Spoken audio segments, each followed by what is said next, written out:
Maka malam ini kita akan bahas 4 bekal utama pengantar manusia untuk menuju surga Allah Subhanahu wa taala. 4 bekal kehidupan. Saya ingin berikan dulu gambaran pembahasan kita. Ini dari apa yang akan kita urai nanti. Ya, saya harapkan teman-teman sekalian, hadirin sekalian, nanti kita akan temukan kira-kira Anda di posisi yang mana. Kalau sudah menemukan nanti posisinya secara jelas, itu yang coba konsisten kita bawa, kita arahkan sampai ke akhir hidup kita. Karena dengan potensi itulah kita diberikan kelebihan untuk mencapai surga yang kita harapkan. Baik, 4 bekal utama ini yang Allah turunkan secara umum ya, secara umum bagi manusia. Pertama, ada yang Allah berikan kelebihan atau bekal utamanya, pertama pada harta bendanya. Harta. Nanti kita lihat cara menyikapinya. Kedua, ada dengan kedudukan. Jabatan misalnya. 3, kita turunkan ada dengan pengetahuan, ilmu. Masya Allah.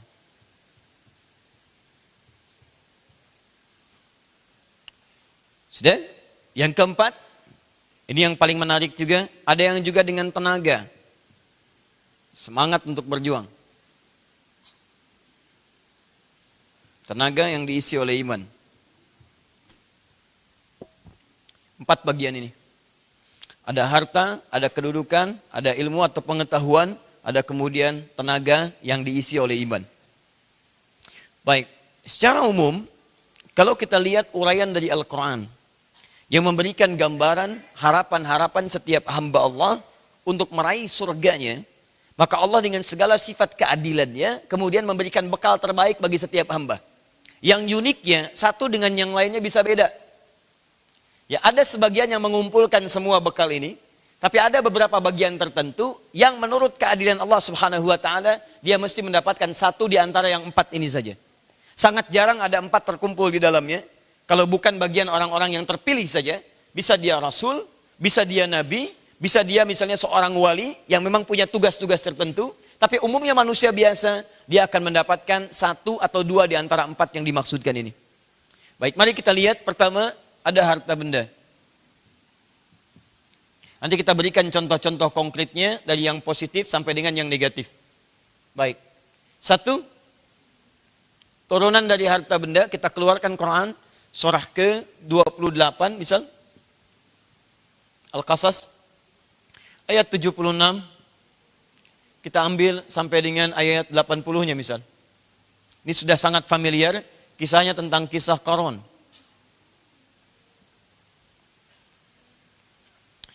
Bandingannya, kita ambil yang aspek positifnya. Ya, ini ada teori di sini. Teori ini kemudian diarahkan nanti ke sifat negatif ini. Untuk memberikan bantahan. Nanti yang positifnya kita naikkan ke atas. Masukkan dalilnya Quran, surah kita ambil 59. Ayat 9 sampai 10. Al-Hasyr, ayat 9 sampai 10. Alhamdulillah. Sudah? Baik. Tahan sebentar, simpan dulu, saya terangkan satu yang ini dulu. Baik, teman-teman sekalian, coba antum nilai diri sendiri dulu di malam ini. Fokus kepada pribadi Anda, seperti saya terangkan tentang makna itikaf di pertemuan yang lalu. Pasti akan ditemukan ada di antara kita yang secara standar penilaian kita, standar sosial, akan melihat bahwa dirinya merasa lebih dari sisi harta dibandingkan dengan orang lain. Bagaimana cara mengukur lebihnya? Sederhana. Yuk lihat teorinya dulu sebentar, turunkan di sini. Saya perdalam dulu yang ini ya. Anda ambil Quran, surah ke-4, ayat 34. Sudah? Setelah itu turunkan Quran, surah ke-2, ayat 215. Sebelumnya tengahi dulu dengan Quran, surah ke-9 ayat 103. Masuk ke sini, ini sudah kelebihan. Ini saya kotaki. Kemudian Quran surah kedua ayat 261 sampai 263. Sudah. Ini belum diukur pakai ukuran Nabi ya. Saya baru tampilkan ukuran Al-Quran dulu secara umum standarnya. Lihat sini baik-baik, fokus baik-baik. Tahan. Quran surah 4 ayat 34, paling kiri sebelah atas.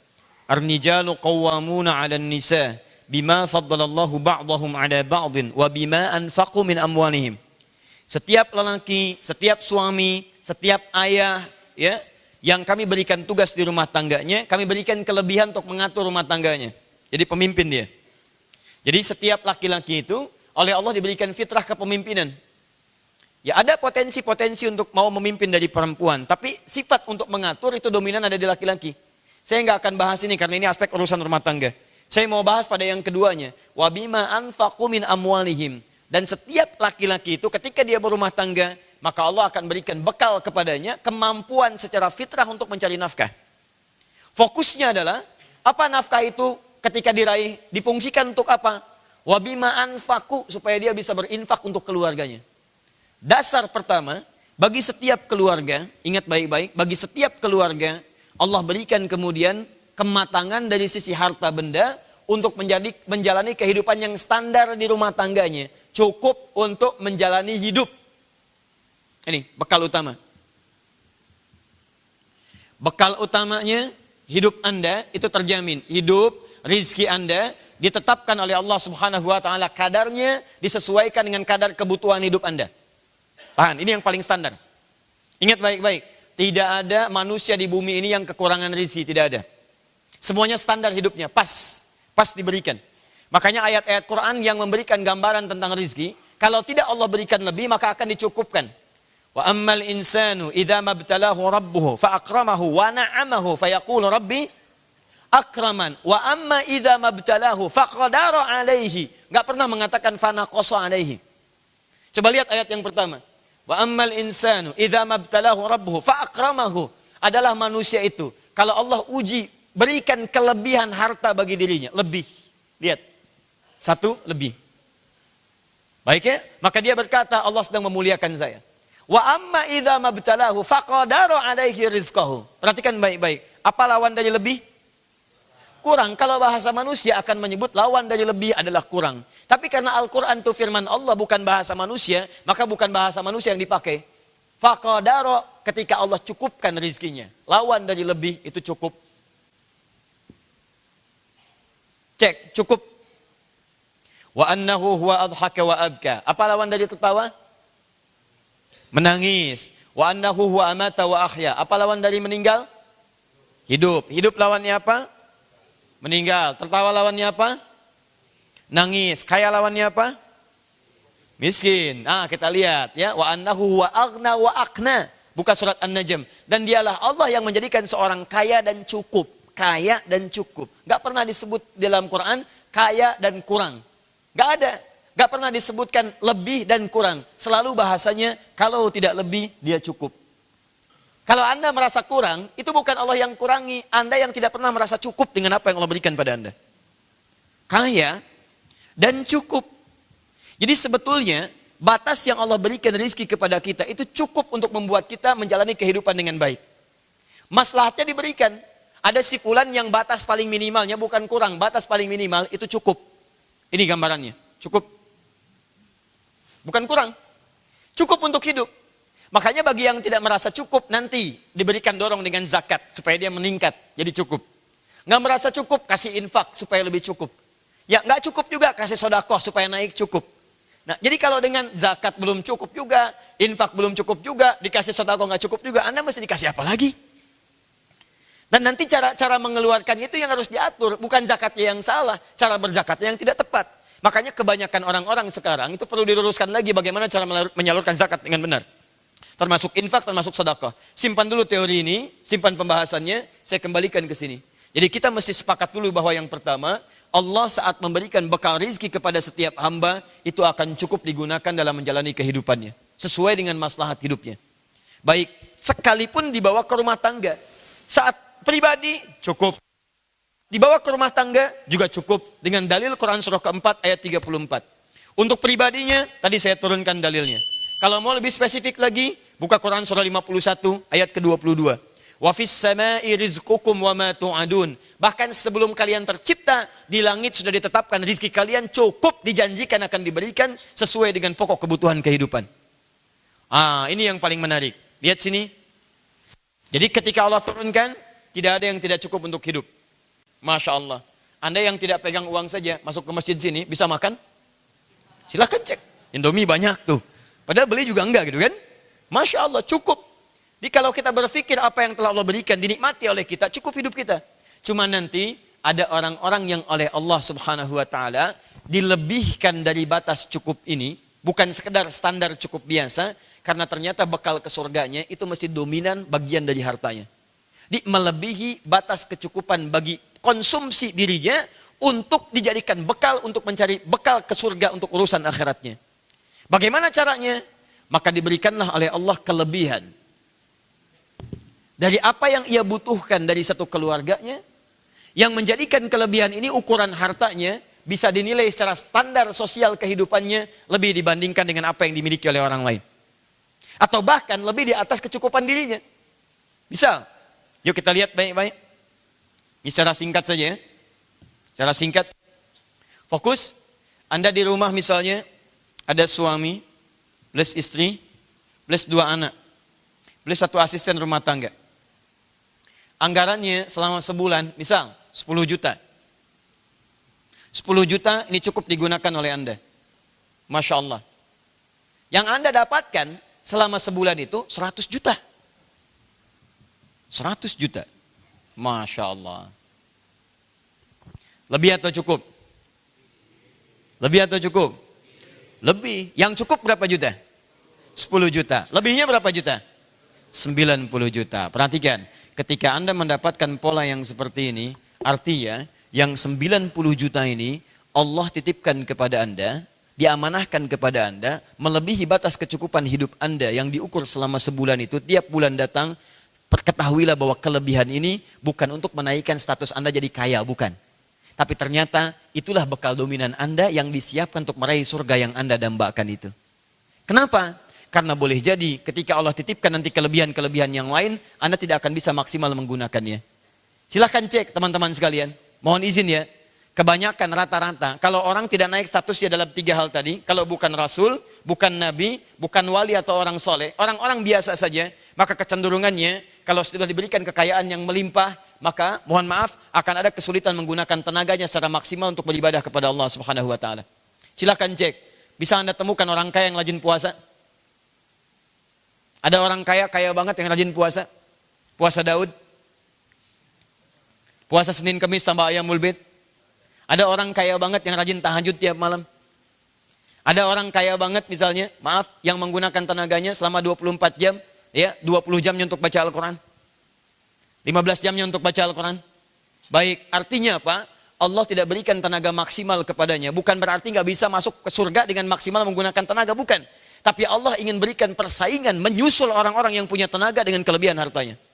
Paham ya? Dia kalau kedudukan mungkin nggak dapat, nggak bisa memberikan wewenang, buat polisi, buat kebijakan, supaya dengan itu mendapatkan surga. Tapi Allah berikan yang lain. Apa yang lain itu? Sudah ilmunya mungkin belum maksimal, sudah tenaganya belum maksimal, kedudukan tidak punya. Nih, saingi yang mereka ini dengan menggunakan hartamu. Maka itu ketika Allah titipkan harta kepada Qarun, yang banyaknya luar biasa. Quran surah ke-28 ayat 76. Kita mulai bahasan utamanya. Inna Qaruna kana min qaumi Musa fabagha alaihim. Sungguh Qarun itu termasuk kaumnya Musa. Di zaman Nabi Musa itu ada Qarun. Jadi kalau ditanya Qarun hidup di zaman siapa? Nabi Musa alaihi salam, seorang pengusaha. Ya, ini penting ya, hati-hati. Saking pentingnya jangan dulu dihapus nih ya. Awas, hati-hati nih. Jangan dulu dihapus ya. Jangan dulu dihapus. Tahan sebentar. Tahan sebentar. Ya, nanti kalau dihapus saya minta Anda nulis lagi. Jangan dihapus mas, baik ya, tahan sebentar ya. Lihat baik-baik, fokus. Lihat sini. Inna Qaruna kana min qaumi Musa. Qarun termasuk kaumnya Musa. Fabagha alaihim. Tapi sombongnya luar biasa. Ingat, dalam istilah bahasa Arab, dan ini digunakan dalam Al-Quran, sombong itu itu ada dua jenis. Ada istilah bagha, ada tagha. Ada bagha, ada tagha. Kalau sombong menggunakan harta benda, itu disebut dengan bagha namanya. Bagha itu sombong dengan harta. Bagha ini seperti ini. Itu sombong dengan harta. Bagha. Kalau tagha itu sombong dengan kedudukan. Makanya nanti ketika Nabi Musa diminta untuk dakwah kepada Fir'aun, itu Fir'aun menggunakan kalimat tagha.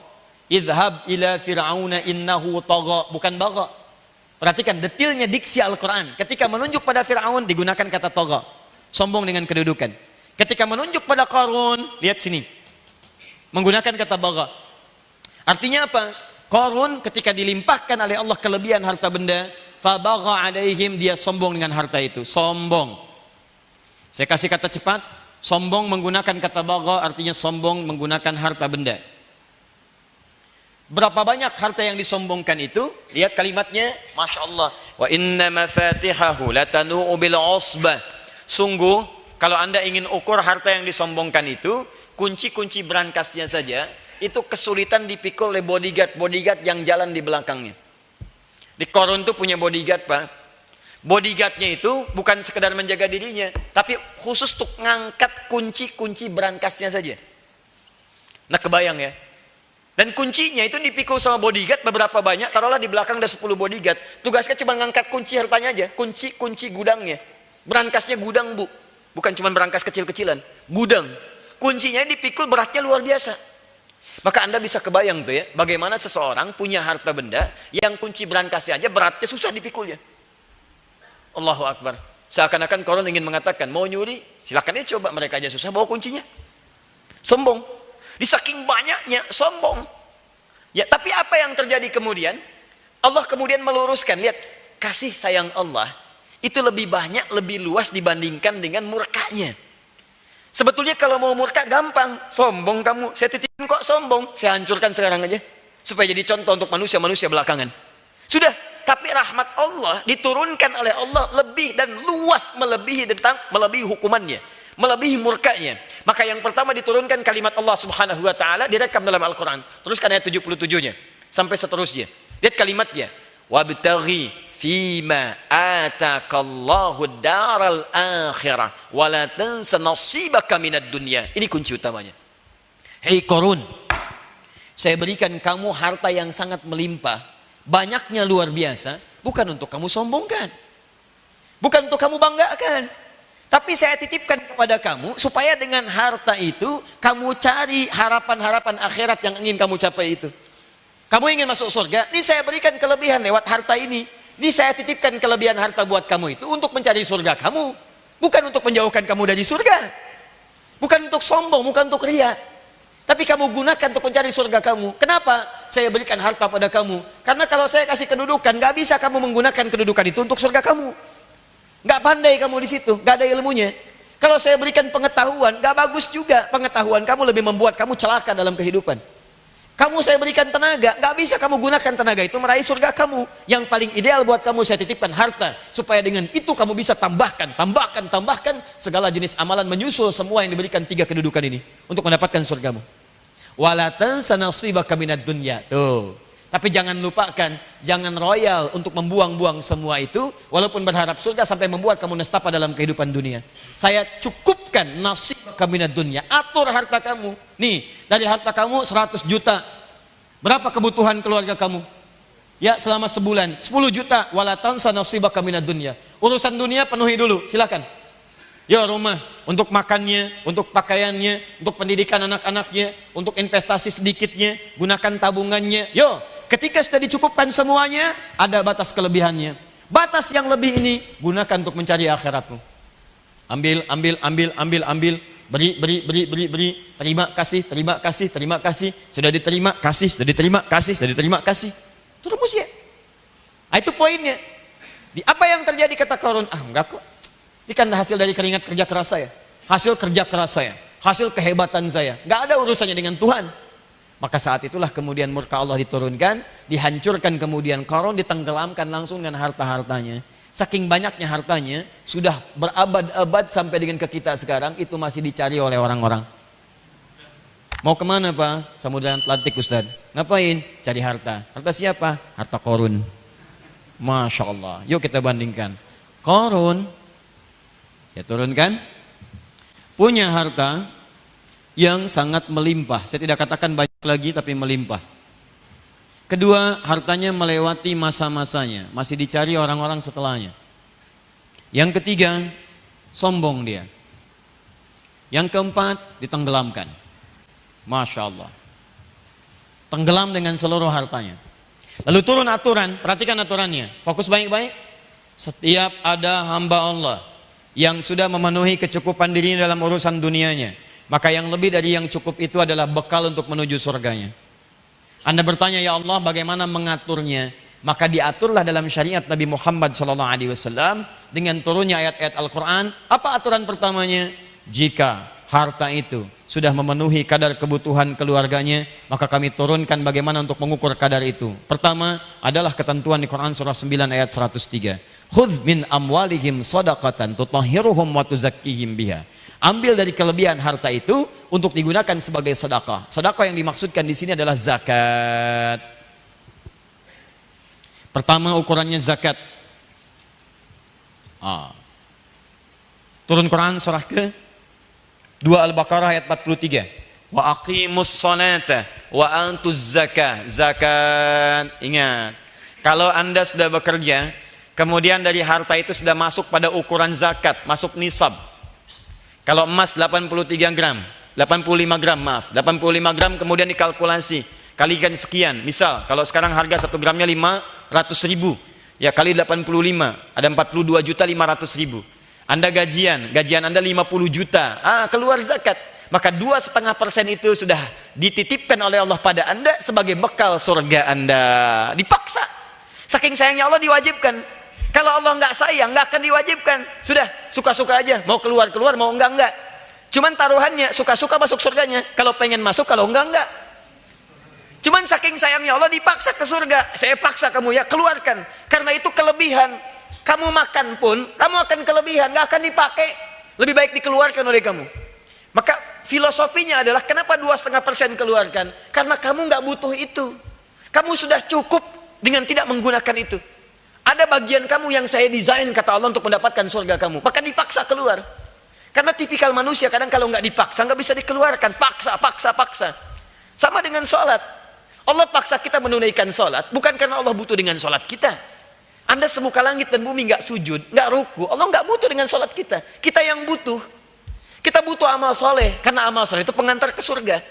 Kalimat surga pertama di Quran itu Al-Baqarah 25, paling kanan sebelah atas. Bagaimana cara masuknya? Dengan amal soleh. Tidak cukup dengan iman. وَبَشِّرِ الَّذِينَ آمَنُوا وَعَمِلُوا الصَّالِحَاتِ أَنَّ لَهُمْ جَنَّاتٍ تَجْرِي مِنْ تَحْتِهَا الْأَنْهَارُ. Berikan kabar gembira pada orang beriman dan dengan imannya mengumpulkan amal soleh. Bahwa dengan amal soleh itu kami buka peluang-peluang untuk masuk ke dalam surga. Makanya dikumpulkan. Salah satunya apa? Zakat. Zakat masuk ke amal soleh.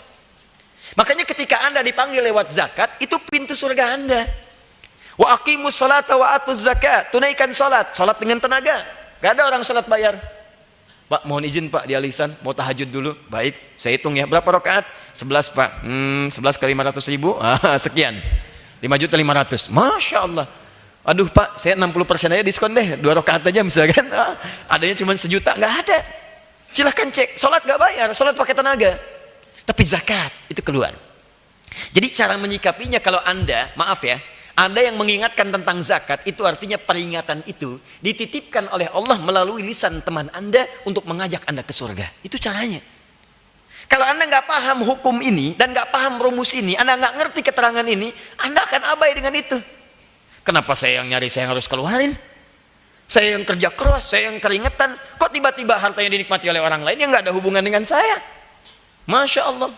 Yang minta kenapa si fulan?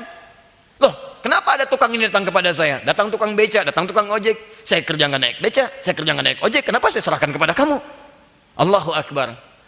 Allah datangkan mereka semua kepada kita itu bukan ingin mengambil bagian dari harta kita, tapi ternyata mereka membantu kita dengan izin Allah untuk menuju surga yang kita idam-idamkan itu. Paham ya? Jadi kalau Anda sudah datang kewajiban zakat, jangan tunggu orang ingatkan, cepat keluarkan. Ini saya kasih tahu ya pada teman-teman sekalian. Kalau malam ini Ada tiketnya. Tiketnya 50 juta. Akan dibagi hanya untuk 5 orang saja. Jam 12 kurang 20 menit. Tiketnya hanya akan dibagikan jam 3 kurang 5 menit, kurang 10 detik. Lebih 1 detik Anda nggak akan dapat. Cuman 5 orang pertama. Dan saf pertama yang ada di masjid ini, saf pertama. Kira-kira kalau tawaran tadi jam 3 kurang 5 menit, kurang 10 detik, Anda harus berada di saf pertama hanya 5 orang untuk mendapatkan 50 juta. Pertanyaan saya, jam berapa Anda siap-siap untuk mendapatkan itu? Ibadah tarawih, Masya Allah. Setelah selesai kajian langsung merapat semuanya. Bahkan saya pastikan barangkali ada yang berselisih. Saya duluan. Wah, begitu sudah berselisih ribut di depan, panitia mengatakan maaf karena terjadi kerusuhan, dibatalkan. Anda nggak dapat apa-apa. Untuk 50 juta Anda bisa bertarung. Kenapa untuk surga Anda tidak bisa bertarung dengan nafsu Anda? Untuk surga Anda. Surga. Makanya ketika hadiahnya besar, tuntutannya lebih banyak lagi. Kalau cuma power bank nggak akan banyak-banyak. Tinggi hadiahnya, 2,5%, 2,5%. Cara bacanya di surga saya. Baik, ada orang yang saking sayangnya Allah, ada yang masih dengan zakat tapi dia masih punya tenaga, masih kuat kerjakan yang lainnya. Ada lagi yang ditambahkan lagi oleh Allah. Allahu Akbar. Zakat sudah keluar. Tapi ternyata dikeluarkan zakat pun masih melebihi kebutuhannya. Tadi butuh berapa? 10 juta. Lebih berapa? 90 juta. Masya Allah, 100 juta. Keluarkan 2,5%-nya, berapa jadinya? 2,5 juta. Masih ada 97.500.000, kurangi 10 juta, ada 87.500.000. Masya Allah, masih banyak nih.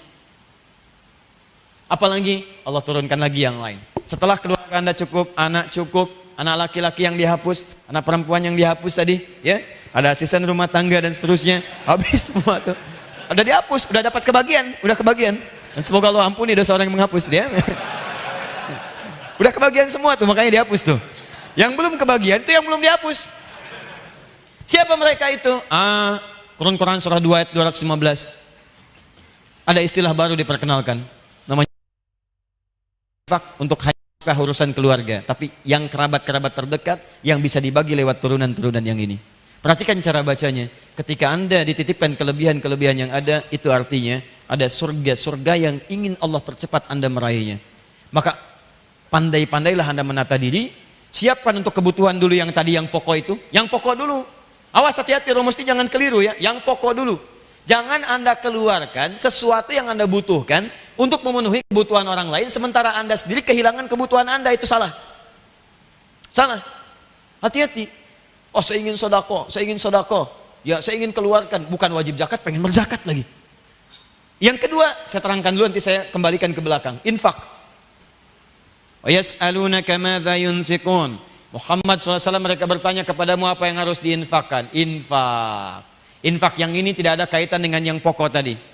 Tambahan, setelah zakat ada infak. Qul ma anfaqtum. Katakan pada mereka, kalau kalian mau infak min khairin, pertama harus yang bagus dulu. Sebelum dikeluarkan bicara berapa-berapanya, catat dulu, harus yang bagus-bagus dulu. Itu infak. 80 juta, 7.500.000. Ada kaidah infak. Ingat, infak itu adalah pemberian sharing berupa materi sifatnya. Tidak harus uang. Yang penting segala materi yang bermanfaat. 87 juta tadi, 500.000, mungkin sebagian Anda belikan pakaian.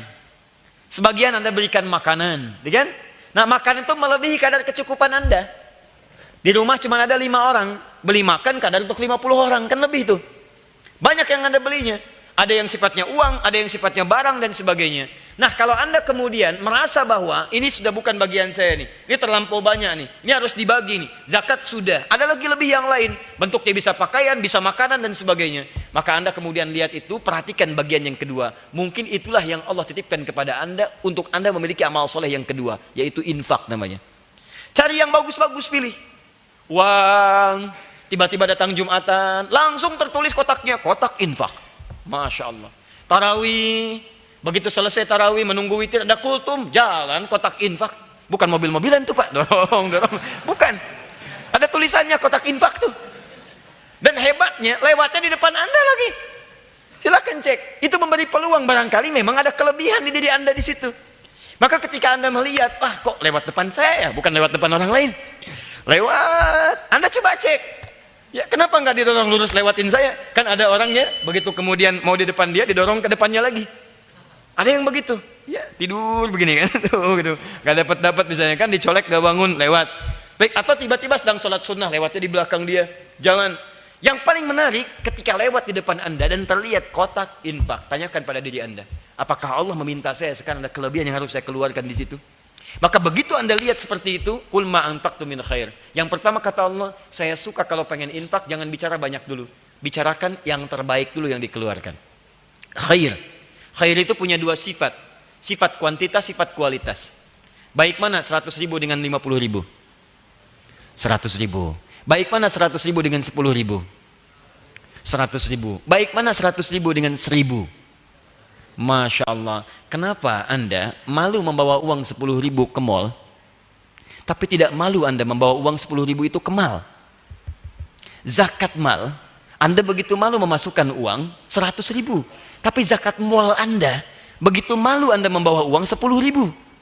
Silahkan bandingkan, untuk urusan dunia Anda yang sepele saja, mudah bagi Anda mengeluarkan ratusan ribu. Tapi untuk urusan surga Anda, kenapa sulit mengeluarkan hal-hal yang bisa kemudian Anda investasikan untuk urusan dunia Anda? Maka dari itulah ketika Anda temukan di dompet Anda misalnya, ingat sifatnya kebutuhan. Saya punya uang 150 ribu, yang saya butuhkan 100 ribu. Jangan paksakan keluarkan 100 ribu, 50 ribunya Anda keluarkan. Paham ya? Gitu cara berpikirnya. Tapi kalau Anda katakan, di dompet saya ini udah cukup semua nih, ada 150 ribu, mana yang dikeluarkan? Cari yang bagus. 100 ribu, 50 ribu, saya keluarkan yang 100 ribunya. Disinilah peluang surga saya didapatkan. Tapi kalau kebutuhan Anda, saya ukur, untuk pulang sekian, di jalan makan sekian, di dompet 150 ribu, kebutuhannya cuma 100 ribu, dan 50 ribu itu Anda sudah siapkan, artinya nggak akan kepakai pada yang lain, maka 50 ribu yang keluarkan. Itu dari segi kuantitas, paham? Segi kualitas, 150 ribu, 50 ribu semua, 50 ribu 1, 2, 3. Yang satu lecak, gak enak dilihat. Yang kedua setengah bagus, ngelihat masih oke, tapi ngambil agak pertimbangan. Yang ketiga, masih bersih, bagus, ya masih enak dilihatnya. Di otak-atik dibeginikan juga nikmat, ya, masya Allah. 3, kotak infak lewat, teng, teng, teng, teng, ceng, depan Anda tuh. Baik, dompet dibuka, plek, mana yang dimasukkan? 1, 2, atau 3? Ini dia persoalannya. Jelas ya? Kalau Anda mau infak, maka kata Al-Quran, cari yang bagus. Min khair, yang paling bagus. Itu uang. Kalau dikiaskan uang itu jadi barang misalnya, makanan, awas hati-hati.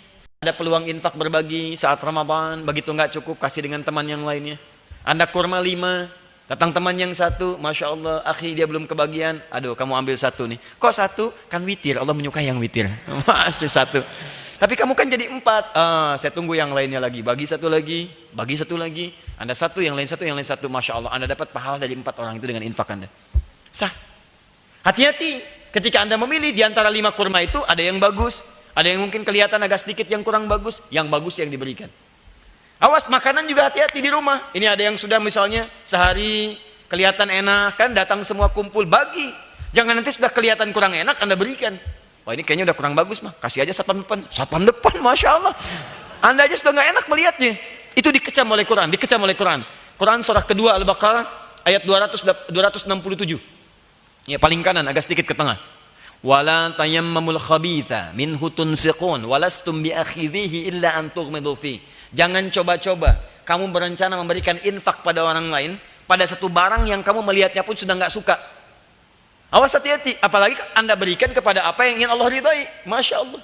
Ya Allah, hamba tidak berharap berapa jumlahnya, yang penting kau ridha. 50 ribu, lecek. Masya Allah, gimana Allah bisa ridha? Demikian juga dengan makanan, dengan pakaian dan sebagainya. Jadi kalau Anda pulang dari sini, buka lemari itu, kalau sudah banyak kelebihan, yang nggak Anda pakai, Anda sendiri nggak pakai, ngapain dipajang-pajang? Mungkin itulah surga Anda ada di situ. Untuk sekitaran Anda, kerabat Anda, macam-macam. Buka. Pulang ke rumah cek makanan, mau disimpan sampai kapan? Mau seminggu di situ? Anda aja butuh kurang lebih sampai 3 hari. Sudah 3 hari lebih, itu masih ada di situ, penyesalan yang hadir kemudian. Karena itu teman-teman sekalian, ini rumus yang kedua, ketika Anda sudah mendapatkan keluaran dari zakat, masih ada kelebihan, baik bentuknya barang atau bentuknya uang, maka pandai-pandai diposkan pada urusan yang kedua, yaitu infak. Pada siapa? 1 lil walidain, orang tua. Ayah masih ada, ibu masih ada, ayah ibu tidak boleh dizakati. Infak. Infak. Awas, infak itu bisa diistilahkan dengan kita hadiah, bisa diistilahkan. Jadi maksudnya begini, gak harus Anda misalnya tunjukkan dalam bentuk nama infak, kadang-kadang kurang enak didengarnya. Walaupun kalau pakai ilmu bisa paham sebetulnya. Ya, tapi Anda bisa kemas dengan cara yang lain. Bisa orang tua Anda melihat Anda sudah sukses, Masya Allah macam-macam. Ya, datang handphone yang paling baru, misal Samsung S9 gitu kan, Masya Allah. Anda punya kelebihan di situ. Assalamualaikum, Ma. Ya, Ma. Terus Anda di situ, kok kurang jelas sih suaranya? Kok handphonenya kurang bagus ya? Besok dikirim ya? Masya Allah. Padahal mama pegang S8 misalnya. Ya, cuma Anda pura-pura aja, kok kurang jelas? Kok kurang jelas? Besok dikirim ya? Masya Allah. Ya, mama tidak berharap. Cuman alhamdulillah kalau dikasih gitu kan. Jadi begitu Anda siapkan, kirimkan, Masya Allah. Ada ucapan, ada doa, ada macam-macam doa. Itulah yang melipat gandakan rezeki Anda di hadapan Allah Subhanahu wa Ta'ala. Ya, mangga. Silahkan. Anda beli misalnya ada 5, apalagi depan rumah Anda langsung orang tua Anda. Kenapa enggak Anda siapkan ketika membeli? Ya, 3 dibawa ke rumah, 2 untuk orang tua. Ibu makan 2, di rumah Anda bagi-bagi dan sebagainya. Itu nikmat. Wal aqrabin, kerabat terdekat Anda. Jauh-jauh Anda kasih ke orang lain di luar. Jauh-jauh kerabat Anda sendiri butuh. Anak paman, ya, anak bibi Anda. Ada yang yatim, ada yang macam-macam. Tampung, berikan. Itu surga Anda di situ. Ya, aqrabin bisa diterjemahkan kerabat dekat tetangga.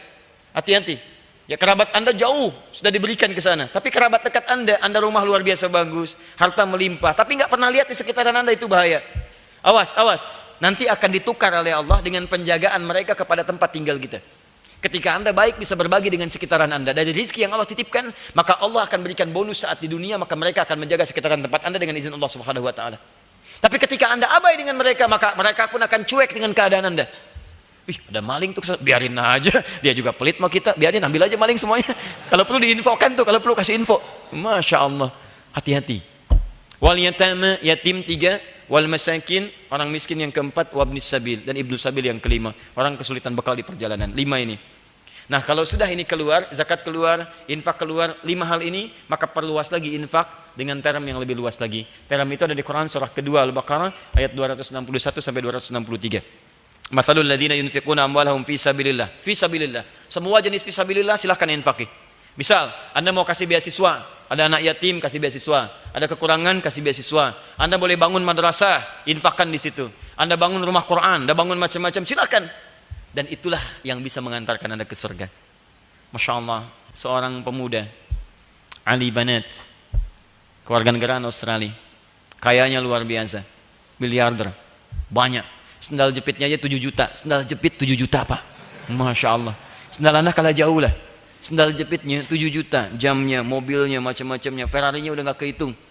Tiba-tiba, Masya Allah, yang tadinya dia belum tahu rumus ini. Dia kira semua itu Allah titipkan kepadanya untuk mengangkat derajat dia. Pengen bersaing dengan Korun. Dan dia gak menang. Dia gak menang. Karena Korun lebih jagoan. Lebih jagoan dari segalanya. Maka Allah titipkan lewat yang kedua. Supaya dia mengerti tentang rumus kehidupan ini. Diberikanlah kemudian penyakit pada dirinya. Kasih cancer. Begitu diberikan cancer, dia mulai merenung. Kenapa Allah berikan ini kepada saya? Kenapa seakan terbatas kemudian dalam kehidupannya? Tahukah Anda, ketika dia mulai menurun, memikirkan cancernya, teman-temannya tidak ada yang peduli kepadanya.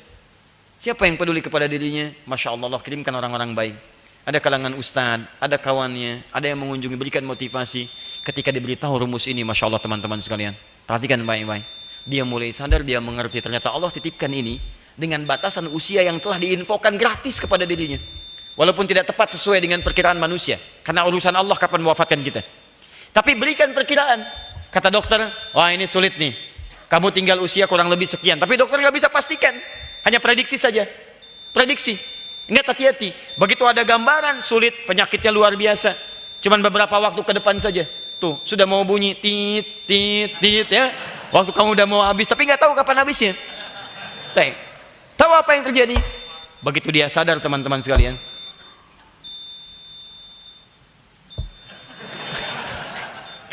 Semakin lemah, semakin tipis waktu kehidupannya. Maka dia melihat bahwa Allah berikan anugerah besar kepada dirinya. Perhatikan cara membacanya. Allahu Akbar.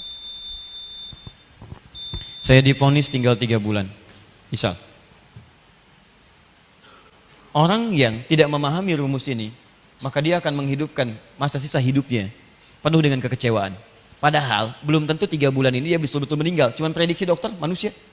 Bisa jadi lewat, bisa jadi macam-macam. Tapi karena terlampau banyak merenungkan, banyak pesimis, tidak ada semangat hidup, maka tidak diisilah sisa waktu ini dengan mengerjakan yang baik-baik. Ali Banat tidak. Dia melihat, ya Allah terima kasih engkau berikan pada saya. Lewat lisan manusia, mengatakan seakan-akan waktu kamu terbatas.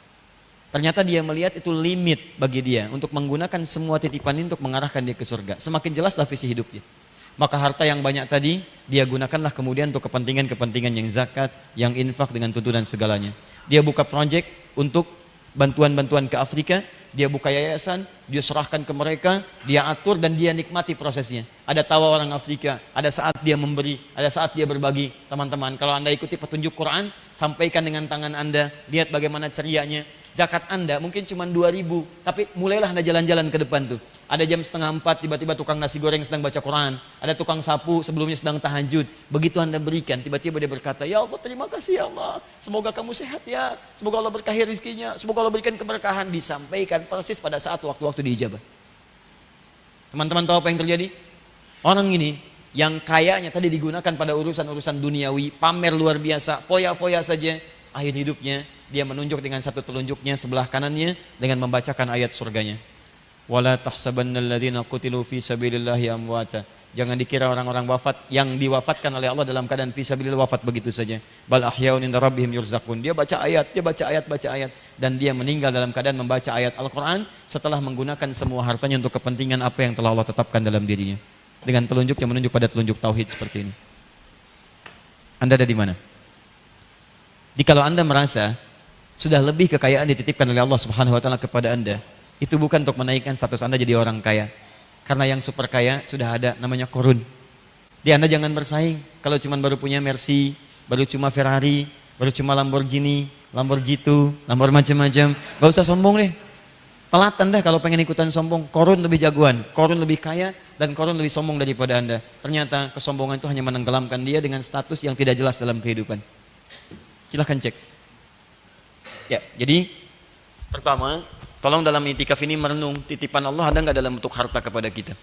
Ukur pulang ke rumah, cek apa rencana Anda untuk anak Anda. Anak 3 apa rencananya? 1 siap jadi dokter, pengen, ayo ukur. Oh, mungkin biayanya sekian, investasikan untuk dia jadi dokternya. Di rumah ukur. Kalau sudah terukur semuanya masih lebih, nah itu maksudnya itu. Yang tadi yang kita terangkan. Paham ya? Awas hati-hati karena Anda itikaf. Kalau Anda nggak itikaf, boleh jadi mungkin berpikir yang lain. Tapi karena Anda itikaf, disitulah tantangannya. Begitu pulang ke rumah Anda siapkan baik-baik. Bismillah. Rumah 3. Masya Allah. Kata Nabi rumah 1 aja, kalau kamarnya 1, itu tidak Anda gunakan, itu setan yang isi. Jadi kalau sudah Anda gunakan dan sebagainya, berarti ada kecukupan di situ. Maka sekarang Anda lihat rumah saya ada sekian, gunakan kepentingan untuk ibadah. 1 gunakan misalnya untuk ta'lim, untuk pusat Quran, untuk macam-macam tampung. Walaupun itu Anda gunakan investasi untuk anak-anak ke depan. Saya ada rumah 1, saya bangunkan untuk anak saya 1 misalnya. Siapa yang isi? Isi dulu dengan anak yatim, isi dengan Quran, isi dengan macam-macam. Begitu dia dewasa, perkenalkan cara berbagi. Maka rumah itu akan ada keberkahan dan mengalir pahala untuk Anda teman-teman sekalian. Paham ya? Baik, siapa yang sudah jepitnya 7 juta? Sudah. Kalau tidak bisa bersaing dengan Ali Banat, jangan ikutan sombong. Hati-hati ya, dan seterusnya. Kedudukan tidak akan jauh. Quran surah ketiga ayat 27. Qulillahumma malikal mulki tu'til mulka man tasha wa tanzi'ul mulka mimman tasha. Awas hati-hati. Katakan Muhammad, Nabi diperintahkan untuk menyampaikan pada kita. Semua kedudukan itu Allah yang atur. Bisa Allah ambil sekarang, tukarkan dengan yang lain. Atau Allah bisa pertahankan sejenak untuk menambah nilai-nilai pahala dan kebaikan bagi Anda semuanya.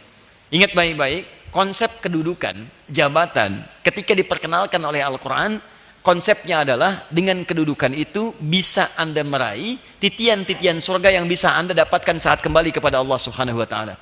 Jadi ketika Anda mendapatkan titipan jabatan, pesan saya, tolong gunakan waktu jabatan itu untuk membuat kebijakan-kebijakan yang surgawi. Cari kebijakan surgawi. Misal, Anda diangkat jadi RT misalnya. Alhamdulillah. Ada aturan-aturan yang bisa Anda tetapkan pada saat itu. Misal, bikin surat aja. Sekitaran RT saya nih, bikin surat. Saya ketua RT, bikin edaran. Tanda tangan oleh Anda. Kepada warga diharapkan hari Sabtu dan Ahad untuk menunaikan sholat berjamaah di masjid subuh. Sampaikan. Atau surat umum, diharapkan bagi warga muslim untuk menunaikan sholat di masjid, ya, di komplek kita bersama. Begitu Anda tanda tangan suratnya, disebarkan, disitulah kebijakan Anda menjadi pahala di hadapan Allah Subhanahu wa Ta'ala. Anda nggak usah pikirkan hasilnya berapa yang datang, karena kedudukan dititipkan kepada Anda untuk membuat kebijakan. Dengan kebijakan itu pahala diberikan, bukan hasil dari kebijakannya.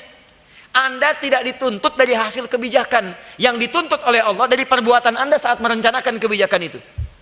Mau 1 orang ke masjid, alhamdulillah. Mau 2 orang ke masjid, alhamdulillah. Mau tidak ada yang ke masjid, nggak ada masalah. Toh surat itu sudah mengalir, tanda tangan Anda ada di situ. Di begitu itu keluar, pahala dituliskan. Kan tidak ada aibnya Anda memberikan surat seperti itu. Apa ruginya? Nggak ada. Tanda tangan Anda ada di situ, sampaikan. Begitu 1 orang ke masjid, Allahu Akbar. Berlaku hadis Nabi. Man dalla ala khairin falahu ajruhu mithla ajri fa'ili min ghairi an yanqusa min ajri syai'. Siapa yang menunjukkan, memberikan fasilitasi kepada seseorang, jadi fasilitator dalam kebaikan, dikerjakan kebaikan itu, dia mendapatkan pahala yang sama dengan orang yang mengerjakannya. Karena surat yang Anda buat, 1 orang melihat dia ke masjid, begitu dia sholat, Anda mendapatkan pahala dari dia tanpa dikurangi sedikit pun. Dia ke masjid, masjidnya saja di hadis Muslim 25 kebaikan. Jarak 1 ke 2 500 tahun. 2 ke 3 500 tahun, 3 ke 4 500 tahun, sampai 25-nya. Baru masuk dia dapat 25 kebaikan, Anda dapat. Dia bacakan Allahumma ftahli abwaaba rahmatik, dapat pahala, Anda dapat. Dia salat sunnah 2 rakaat tahiyatul masjid, Anda dapat. Dia itikaf, Anda dapat. Dia salat lagi, Anda dapat. Dia baca Quran setiap hurufnya, Anda dapat. Selama dia ke masjid mengerjakan ibadah, Anda dapat bagian dari pahala itu. Bayangkan kalau 2 orang ke masjid, 3 orang ke masjid, 10 orang ke masjid. Kalau semua orang paham dengan konsep ini, Masya Allah, lomba-lomba jadi RT. Bukan untuk urusan dunia. Coba cek. Kenapa kok Anda yang ditunjuk bukan orang lain gitu loh?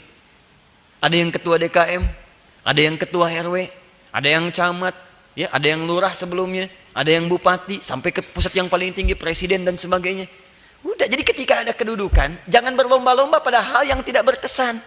Maaf, cuma untuk tampang saja, cuma untuk disanjung-sanjung saja, cuma untuk mempertahankan kursi. Kalau ada yang seperti itu, dia terlambat, dia keduluan sama Korun, sama Firaun temannya. Firaun temannya Korun. Dia keduluan sama Firaun. Dan 2 makhluk ini, Masya Allah, hidup di masa yang sama. Nabinya sama, makanya namanya 2 tuh. Musa dan Harun menghadapi 2 makhluk yang unik, Firaun dan Korun. Silahkan cek. Pemimpin yang zalim berpartner dengan pengusaha hitam. Cek Korun, Masya Allah, pengusaha hitam, jelek dia, jauh dari Allah Subhanahu wa Ta'ala. Ya, Firaun juga begitu, dititipkan kedudukan, sombongnya luar biasa. Firaun, Pak, apa hobinya? Begitu dia merasa ada yang menggoyang kekuasaan dia, diberikan gambaran oleh para rahibnya, ini akan datang nih seorang anak lahir akan menggoncang kekuasaan Anda. Wah, dia nggak mau ada saingan, bikin makar dari awal.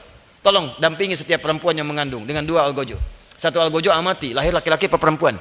Kalau perempuan bebas, laki-laki panggil algojo yang kedua, sembelih langsung di hadapan ibu yang baru melahirkannya. Buka Quran surah kedua ayat 49, paling kiri sebelah atas. Wa idz najjaynakum min ali fir'auna yasumunakum su'al 'adzab yudzabbihuna abna'akum wa yastahyuna nisa'akum. Siap. Ketika kami selamatkan kalian dari kekejaman Firaun yang membebaskan perempuan bayi-bayi baru lahir, tapi laki-laki sembelih langsung. Di ibu sudah ngandung, diamati ibu. Begitu lahir perempuan bebas, laki-laki sembelih langsung. Kalimatnya menggunakan zabaha. Zabaha itu nyembelih sambil dijatuhkan. Kalau nahara fasholli li rabbika wanhar, menyembelih sambil berdiri. Makanya unta sambil berdiri, tidak dijatuhkan. Ya jangan ini ya, awas jangan berlebihan, nggak ada kerjaan jatuhin unta. Unta itu saat disembelih berdiri. Jadi kalau goloknya panjang langsung begini. Ya, kalau misalnya dia pendek dicari uratnya, dekati langsung begini. Tapi kalau semacam kambing, kemudian kerbau, sapi dan semacamnya, ya itu dijatuhkan. Saat dijatuhkan bahasanya menggunakan zabaha. Kalau sekali sembelihan, zabaha yadbahu zabhatan, zibhatan. Idza dzabhtum fa ahsinu dzibha, sekali sembelihan. Kalau bisa sekali tarik, tek selesai. Tapi kalau berkali-kali begini, gorok begini, itu pakai tasydid. Dzabbaha yudzabbihu, gorok begini. Perhatikan di ayat 49 Quran surah kedua, kalimatnya menggunakan dzabaha dan pakai tasydid, yudzabbihuna abna'akum. Saking jahatnya ini pasukan algojo Firaun, itu bayi itu diambil, dijatuhkan ke bawah di depan ibunya, digorok berkali-kali begini.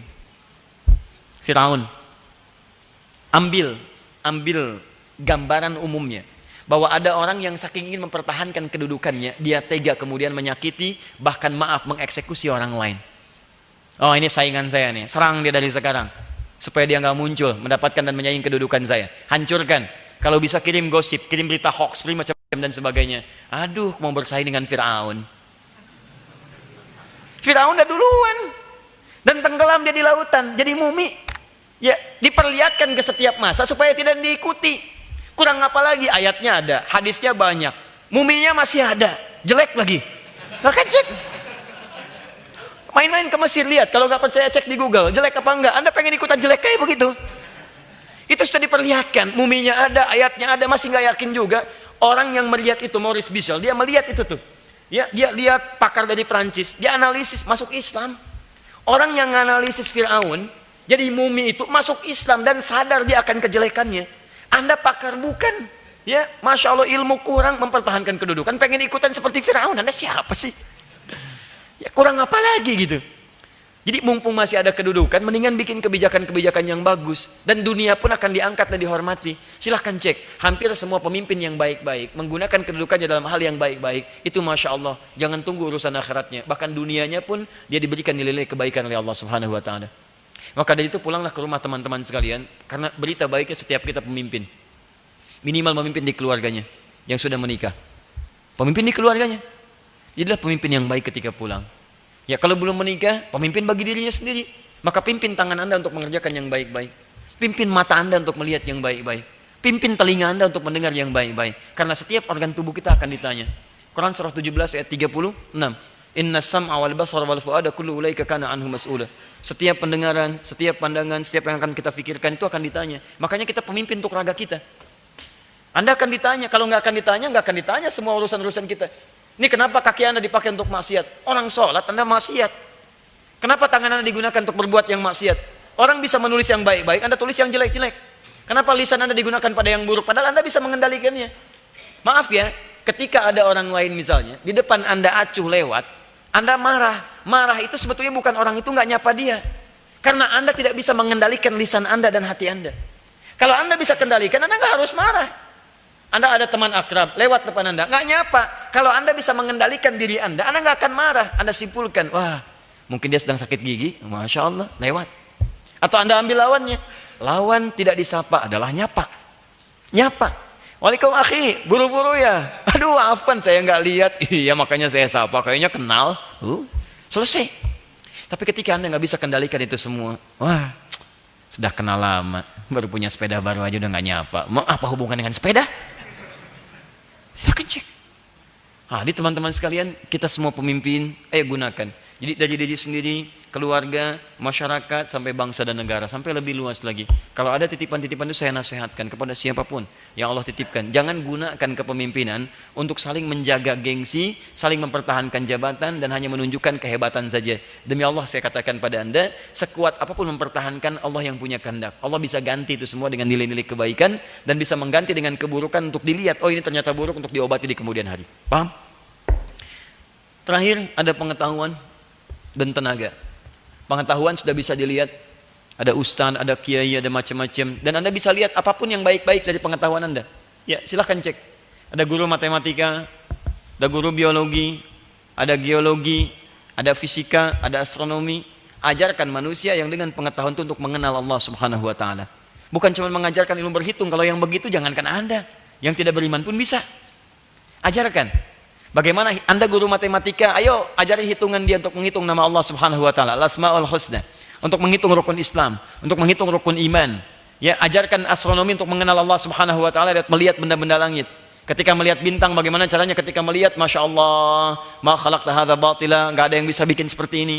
Ketika geologis Anda, ayo bagaimana dengan ilmu itu Anda bisa membaca bebatuan untuk mendekat kepada Allah Subhanahu Wa Taala. Saya bertemu dengan teman-teman geologis di Minyak. Ya, waktu belum ngaji, yang dilihat datang, Ustadz, aduh batu itu, setiap batu ada tandanya Ustadz, beda dengan yang lain. Masya Allah. Kita sampaikan, memang betul Pak, di Al-Quran juga disebutkan. Tandanya begini, tandanya begini, tandanya begini. Batu ini, gambarannya seperti ini. Batu ini menunjukkan batu bara, batu ini menunjukkan ini mineralnya seperti ini Pak. Ini ada semua Pak. Dan ternyata kata Quran, semua itu dibuat untuk menunjukkan kepada kita bahwa hanya Allah yang bisa menciptakannya. Begitu beliau eksplorasi lagi, balik lagi bahasanya udah beda. Masya Allah Ustaz, begitu tinggi Allah menunjukkan kepada kita nilai-nilai untuk mendekat kepadanya. Lain. Saya tanya pada Anda, teman-teman yang kuliah, Anda berapa tahun belajar biologi? Dari ilmu yang Anda dapatkan dengan syahadah, ijazah yang telah Anda peroleh, maaf, berapa tahun di antara itu yang bisa mendekatkan diri Anda dengan Allah Subhanahu Wa Taala? Anda yang belajar fisika, matematika, kimia, astronomi dan sebagainya. Dari sekian ilmu yang telah Anda tekuni itu, berapa persen dari itu yang telah membuat Anda dekat dengan Allah Subhanahu wa taala? Lebih daripada itu adalah ilmu agama. Ilmu agama. Ini yang bisa di-share, nilai-nilai syariat yang dengan itu mendekatkan diri kepada Allah Subhanahu wa taala. Karena itu pemilik ilmu pun jangan sombong. Anda arsitek ingin ikutan sombong, temannya Firaun, tuh Firaun lah gitu dengan Korun. Ya, Korun, Firaun, Haman Pak. Bikin piramid tuh, sampai sekarang masih bertahan. Anda bikin rumah aja 10-20 tahun udah hancur. Dia bikin piramid tuh, berapa abad tuh. Berapa abad sampai sekarang masih bertahan. Piramidnya ada yang Giza, ada yang gede banget, ada yang setengah gede, ada yang kecil, ada yang macam-macam, kuat sampai sekarang. Siapa arsiteknya? Haman, disebut di Quran. Jenius. Tapi sayang, kejeniusannya itu digunakan pada sesuatu yang pongah. Sombong. Haman, kata Firaun, tolong bikinin deh menaranya agak tinggi dikit, saya pengen neropong Tuhannya Musa. Masya Allah, dia merasa sesama Tuhan bisa ngobrol? Tidak, beda. Haman bikin tinggi, jadi piramid seperti sekarang. Silahkan cek bagaimana nyusunnya, angkat batunya, ketepatannya, kerapatannya, dan sebagainya. Terus Anda mau bersaing, ikutan sombong, wah telat Anda. Telat. Karena itu sepintar apapun tolong, jangan gunakan, termasuk saya juga memberikan nasihat pada diri pribadi. Ya kalau Anda melihat dari apa yang Allah titipkan kepada saya digunakan hanya untuk, mohon maaf, membanggakan diri sendiri. Menjadikan lebih hebat dibanding yang lain. Mengatakan belajar ke saya aja, yang lain gak usah dilihat. Nah, itu salah semua, yang benar cuma saya aja. Tinggalkan saya. Karena kalau sudah ada seperti itu, ada tanda-tanda ketidakberkahan dalam pengetahuan. Ingat baik-baik, ketika Anda sudah membatasi diri, hanya Anda saja yang benar, yang lain salah, maka di situ tanda-tanda ketidakberkahan pada ilmu yang Allah titipkan kepada Anda. Maka itu mesti hati-hati. Kalau Anda menemukan yang seperti itu, guru-guru yang mulai menyimpang, atau bahkan menjelek-jelekan, maaf, syariatnya, dengan titipan ilmu yang Allah berikan kepadanya, menjual ayat-ayat Allah, maka hal yang pertama kita lakukan adalah berdoa kepada Allah Subhanahu wa ta'ala, agar Allah kemudian memalingkan yang buruk-buruk dari dirinya, sehingga kembali kepada nilai-nilai kebaikan. Paham ya? Terakhir tenaga.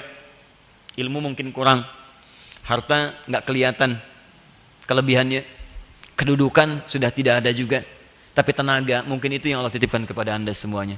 Karena itulah Anda bisa bangun malam, ya. Karena itu Anda bisa puasa, karena saking nggak ada yang dimakan, puasa lagi, cukup untuk Anda puasa. Kemudian tahajud lagi, baca Quran lagi sampai hafal Quran, masya Allah, hatam Quran, tahajud malamnya, siangnya puasa, luar biasa. Walaupun untuk sedekah mungkin belum ada, untuk yang lain mungkin tidak ada, tapi Anda bisa meraih surga Anda dengan menggunakan tenaga Anda. Itulah yang digunakan oleh Ashabul Kahf, anak-anak muda yang kemudian innahum fityatun amanu birabbihim wazidnahum huda. Mereka para pemuda yang punya bekal iman dan tenaga. Mereka lari dengan tenaganya masuk ke dalam gua. Di gua tidak ada kemewahan, di gua tidak punya kedudukan, tapi mereka bawa tenaganya untuk mendekat kepada Allah Subhanahu wa taala. Maka bangkitlah teman-teman sekalian, mulai hari ini coba renungkan selama 8 hari ke depan, sisa dari waktu yang i'tikaf kita, dari 4 ini apa yang Allah titipkan kepada kita untuk kita maksimalkan. Maka mudah-mudahan setelah lulus dari madrasah i'tikaf ini, pulang ke rumah masing-masing, kita sudah menggunakan itu semua dengan benar dalam kehidupan kita insyaallah. Minimal setiap kita pemimpin, tolong rubah diri kita untuk menggunakan yang baik dari ujung kepala sampai ujung kaki. Kalau ada titipan harta, gunakan pada yang baik-baik. Kalau ada titipan kedudukan, buat kebijakan yang baik-baik. Termasuk tenaga, gunakan untuk yang baik-baik. Karena itu, simpan dulu tenaga Anda. Sekian jam nanti Anda bangun lagi. Gunakan untuk nilai-nilai kebaikan. Dan tolong kita share dengan semua ini. Semoga Allah memberikan pahala dan kemuliaan kepada kita semuanya. Ya, saya kira itu untuk pertemuan malam ini. Dan saya pikir sudah sangat dipahami konteks ini. Ya, mau dihapus, mau tidak dihapus juga Anda sudah paham insyaallah. Jadi dalam hal ini sudah selesai, Anda tinggal nilai masing-masing. Kalau sudah paham, pulang ke rumah, diskusi dengan keluarga. Ya, jangan jadi soleh sendirian, diskusi. Ma, kita ada kebanyakan ini. Tuh kan, sudah mama ingatkan dari dulu kan, sekarang sadar ya. Nah, kan, nggak apa-apa. Ya, dikit-dikit, pelan-pelan dan seterusnya. Diskusi, ya. Kalau sudah ketemu polanya, ayo siap rencanakan. Ma, ini ada kelebihan nih. Saudara kita siapa aja? Saudara mama siapa? Saudara papa siapa? Yuk, kita lihat baik-baik. Sudah selesai semua. Sudah apa? Sudah, ya sudah. Udah kita lebarkan lagi mah. Tetangga kita dan seterusnya. Ukur baik-baik. Nanti hidup Anda akan nikmat setelah itu. Itu setelah digunakan. Anda pulang ke rumah, ternyata Anda seorang direktur. Bikin kebijakan. Wah, ternyata bang saya belum ada musola. Bikin tempat untuk sholat. Buat kebijakan. Waktu-waktu sholat tolong bergantian, teller gantian dengan yang lainnya. Ayo gantian sholat dan seterusnya. Masya Allah. Buat kebijakan. Maka Anda akan tercatat sampai dengan ke langit bahwa Anda seorang yang punya kedudukan yang diberkahi oleh Allah Subhanahu wa taala. Paham sampai sini? Baik. Teman-teman, saya kira itu yang saya cukupkan. Silahkan dipraktekkan. Mulai hari ini silahkan istirahat. Anda Indomie, praktek berbagi ya. Infak, gitu kan, dan seterusnya. Dan yang lainnya juga demikian. Silahkan diperluas dan mudah-mudahan Anda diberikan rezeki yang melimpah oleh Allah Subhanahu Wa Taala. Bisa rezeki tenaga, rezeki kedudukan, rezeki juga yang lain, pengetahuan dan sebagainya. Saya kira itu cukup yang saya sampaikan. Semoga Allah memberikan keberkahan.